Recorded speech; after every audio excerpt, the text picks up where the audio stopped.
C'est à Cerny, au sud de Paris, que Rémi Julienne a installé l'atelier et les pistes d'essai où il met au point ses célèbres cascades. Bonjour, mon nom est Anna Alicia. Je vous parle d'un aérodrome où Rémi Julienne et son équipe vont tenter une cascade encore inédite impliquant une automobile, une moto et un avion. Voilà ce qui est prévu. L'avion survolera le sol en rase-motte entre des rampes de saut. Au même moment, une auto se lancera depuis l'une des rampes pour passer au-dessus de l'avion. Et pour couronner le tout, une moto se précipitera à son tour pour passer au-dessus de l'avion et de l'auto. Le super organisateur de ce chassé-croisé, le maître de ce ballet aérien, est bien sûr Rémi Julienne. La réussite de cascades aussi complexes dépend évidemment de l'habileté des cascadeurs. Dans l'avion, Lucien Canon, un spécialiste des acrobaties en vieux coucou.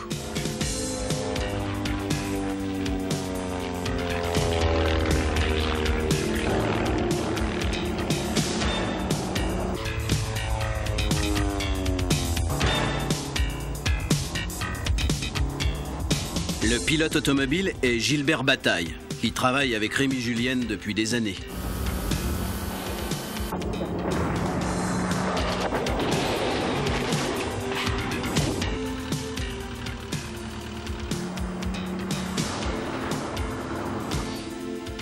Restait à choisir le troisième homme, le motocycliste. Rémi Julienne a fait confiance à un tout jeune, Christophe Roblin, qui n'aura pourtant pas la tâche la plus facile. Un saut de 12 mètres au-dessus de ses partenaires.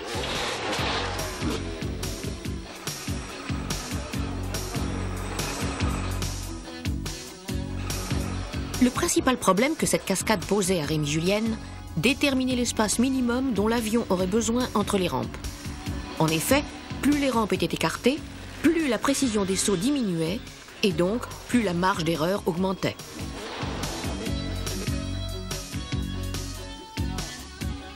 Les essais ont commencé par l'avion. Le plus tributaire des contingences extérieures a commencé par la météo. Entre les deux rampes, une banderole est tendue simulant la trajectoire de l'auto. L'avion devra voler exactement 1 mètre en dessous de cette banderole. Plus haut, ce sera la collision avec ses partenaires. Plus bas, il risque de toucher le sol et de rebondir. Vitesse imposée à l'avion par Rémi Julienne, 65 km/h, une vitesse très faible à laquelle il est très difficile de garder le contrôle de son appareil.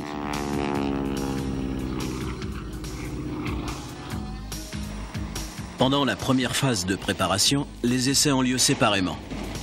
La trajectoire de l'auto est parfaite. À la moto de s'élancer.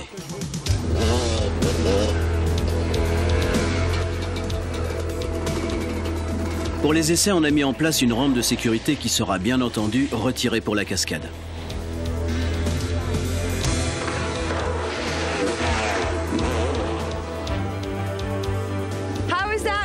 Même pour Rémi Julienne, qui n'est pas facile à satisfaire, tout est OK.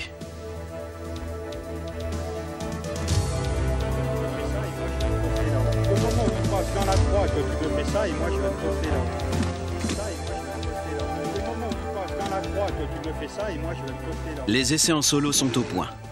Reste à bien synchroniser la trajectoire des 3 cascadeurs. Et ceci demande une précision au millimètre et tout un jeu de signaux pour déclencher chaque départ.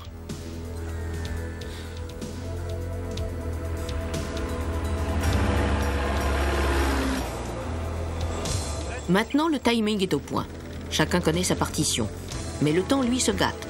Il faut se dépêcher avant que les conditions météo ne viennent interrompre toute tentative. Pour améliorer le côté spectaculaire, on a ajouté 2 hélicoptères qui suivront l'action du ciel.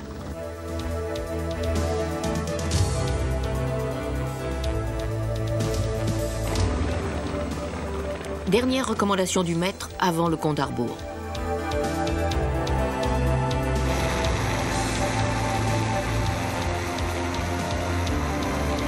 Avion pour le range, pour déclencher les départs.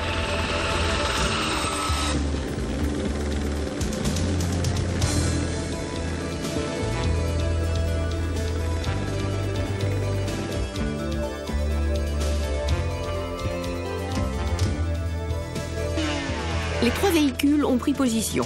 Le premier à partir est l'aéroplane. Les autres se régleront sur les feux de signalement.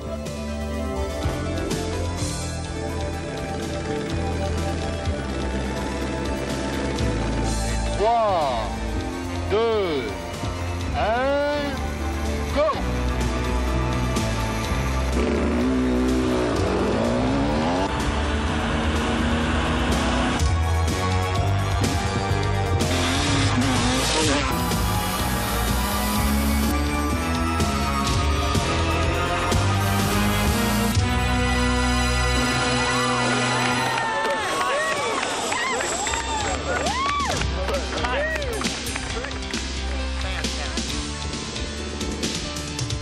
Cette cascade était une première mondiale.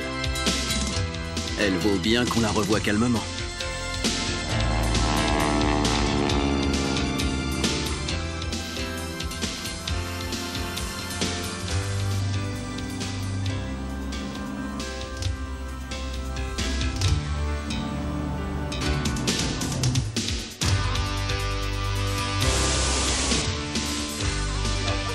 Le temps de la célébration prolongera pour les protagonistes cet instant si bref qui leur a demandé tant de préparation.